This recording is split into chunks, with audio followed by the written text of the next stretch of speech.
ఉందని మద్యం కుట్రలో ఆయన పాత్రపై ఆధారాలు ఉన్నాయని హైకోర్టు స్పష్టం చేసింది. ఈ నేపథ్యంలో తన అరెస్టు తప్పదనే అంచనాకు వచ్చిన మిథున్ రెడ్డి సిట్ ముందు విచారణకు హాజరయ్యారు.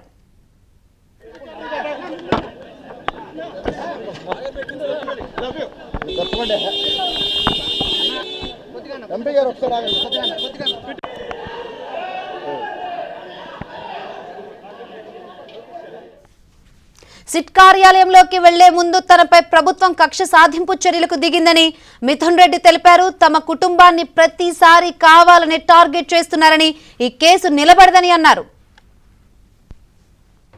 ఖచ్చితంగా దీంట్లో న్యాయం గెలుస్తుంది. ఈ కేసు ఉండే పరిస్థితి లేదు, కానీ ప్రస్తుతానికి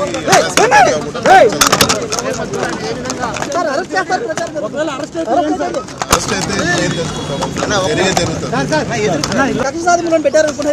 100% రాజకీయ కక్ష.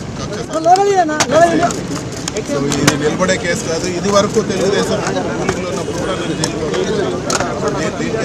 మెంటలీ ప్రిపేర్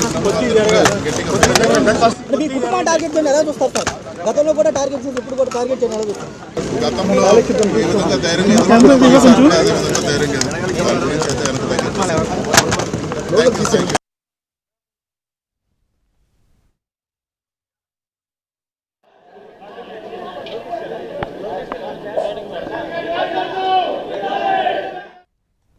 రైట్, సిట్ విచారణకు ఎంపీ మిథున్ రెడ్డి హాజరయ్యారు. ప్రస్తుతం సిట్ విచారణ ఏ విధంగా కొనసాగుతుంది ఏంటి తెలుసుకుందాం. మరిన్ని వివరాలు అందించేందుకు మా ఏపీ బ్యూరో చీఫ్ రామారావు సిద్ధంగా ఉన్నారు. రామారావు, సిట్ ముందు ఇప్పటికే మిథున్ రెడ్డి హాజరయ్యారు. సిట్ విచారణ కొనసాగుతుందా? మొత్తంగా చూసుకుంటే ఇప్పటికే సిట్ ఆధారాలు సేకరించింది కదా, ప్రాథమికంగా ఏ ఆధారాలు సేకరించిందంటే ఏం చెప్తారు?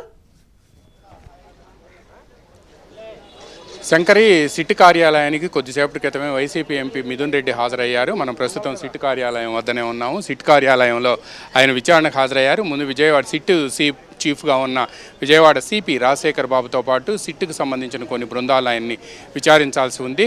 అయితే సిట్ సిపి రాజశేఖర్ రెడ్డి రాజశేఖర్ బాబు కొంతమంది న్యాయ నిపుణులతో మాట్లాడుతూ ఉండటంతో, పైగా ఛార్జ్షీట్ కూడా ఈరోజు సాయంత్రం 5 గంటలకు వేయాల్సి ఉండటంతో రాజశేఖర్ బాబు వాళ్ళందరితో కూడా సమావేశంలో ఉన్నారు.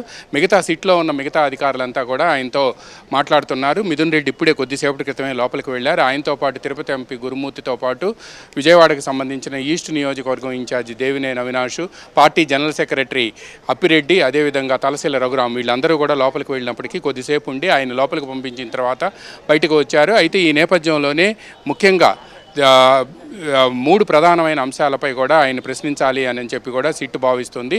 ఎందుకు అనంటే ఈరోజు ఛార్జ్షీట్ దాఖలు చేస్తూ ఉండటం, పైగా ఆయనను సుప్రీంకోర్టు, హైకోర్టు, అదేవిధంగా విజయవాడ కోర్టు ఇవన్నీ కూడా ఆయనకు ముందు